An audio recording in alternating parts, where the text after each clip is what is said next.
Hi guys, எல்லாருக்கும் வணக்கம் guys. இந்த வீடியோவில் நம்ம என்ன பார்க்க போகிறோன்னா, என்னை மன்னிச்சிடுங்க, நான் எடுத்த தப்பான முடிவு தான் எங்கள் தோல்விக்கு காரணம். உண்மையாக சென்னை அணியை பார்த்தா பயமாக இருக்குங்க. அவங்க கம்பேக் கொடுத்தா கண்டிப்பாக இந்த முறையும் ஐபிஎல் கோப்பை வெல்லுவாங்க.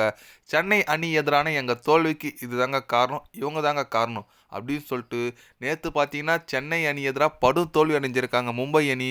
தோல்விக்கு பிறகு மும்பை அணியோட கேப்டன் ஹர்திக் பாண்டியா பார்த்தீங்கன்னா போஸ்ட் மேட்ச் ப்ரெசன்டேஷனில் தோல்விக்கு சில பல காரணங்கள் கூறியிருக்காரு. சென்னை அணியை பார்த்தா பயமாக இருக்குன்னு சொல்லிட்டு ஓப்பனாக பேசியிருக்காரு. அவர் என்ன பேசினார், ஏது பேசினார் சொல்லிட்டு வீடியோ டீட்டெயில்டாக பார்க்கலாம்.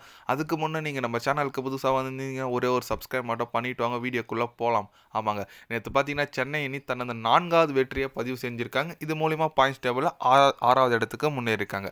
அந்த வெற்றிக்கு அப்புறம் நம்ம ஹர்திக் பாண்டியா தோல்விக்கு அப்புறம் என்ன சொன்னார் கேட்டிங்கன்னா, உண்மையாக சென்னை அணி பார்த்தா கொஞ்சம் அச்சமாக இருக்குங்க. அவங்க கம்பேக் கொடுத்தா கண்டிப்பாக கோப்பை வெல்றதுக்கு தகுதியான அணி.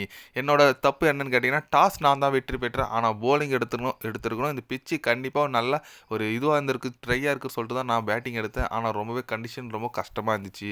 இதுதாங்க என்னோட தோல்விக்கு காரணமாக நான் நினைக்கிறேன். டாஸ் ஜெயிச்சும் நாங்கள் டிசிஷன் மாற்றி எடுத்துருக்கோம். அதே போல் பேட்ஸ்மேன்கள் கண்டிப்பாக ஒரு 220 230 அடிச்சுருந்தா நாங்கள் ஃபைட் பண்ணிக்கலாம். எங்களோட பேட்டிங் ஸ்கோரும் ரொம்ப கம்மியாயிடுச்சு. என்னோட பேட்லேயும் பால் பல்லன்னு சொல்லுங்க. எவ்வளோ முயற்சிட்டோம் இந்த மேட்ச் ஜெயிக்கலான்னு சொல்லிட்டு, ஆனால் நாங்கள் இந்த ஐபிஎல் விட்டு ஆல்மோஸ்ட் வெளியே போயிட்டோம். எங்களுக்கு ரொம்ப கஷ்டமாக இருக்குது.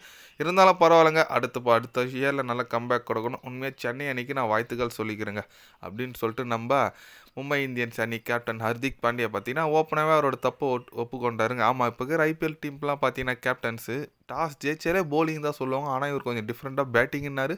அப்போவே தெரிஞ்சு போச்சு என்னடா இவர் வித்தியாசமாக சொல்கிறாருன்னு சொல்லிட்டு, அதுக்கப்புறம் நம்ம சென்னை அணி செமையான பந்து வீச்சு போட்டாங்க. அப்புறம் பேட்டிங்கில் ருத்துராஜ் கெய்க்வாட் செம பெர்ஃபார்மன்ஸுக்கு 67 ரன் அடித்தார். ஒரு 11 பால் ஸ்பேர் வச்சு மேட்சை முடிச்சுட்டாங்க. ரன் ரேட் நல்லா இருக்குது. கண்டிப்பாக இப்போ 6th பொசிஷனில் இருக்கும். அடுத்து வரப்போகிற 5 போட்டியில் 5மே ஜெயிச்சா கன்ஃபார்ம் சென்னை அணி play off to the play ஆஃபுங்க. அதனால் ஒவ்வொரு போட்டியும் முக்கியனாலும் நம்ம ஒரு எப்படி சொல்கிறது, ஒரு அனல் பறக்கிற போட்டி மேல் தான் காத்துட்ருக்குன்னே சொன்னாங்க.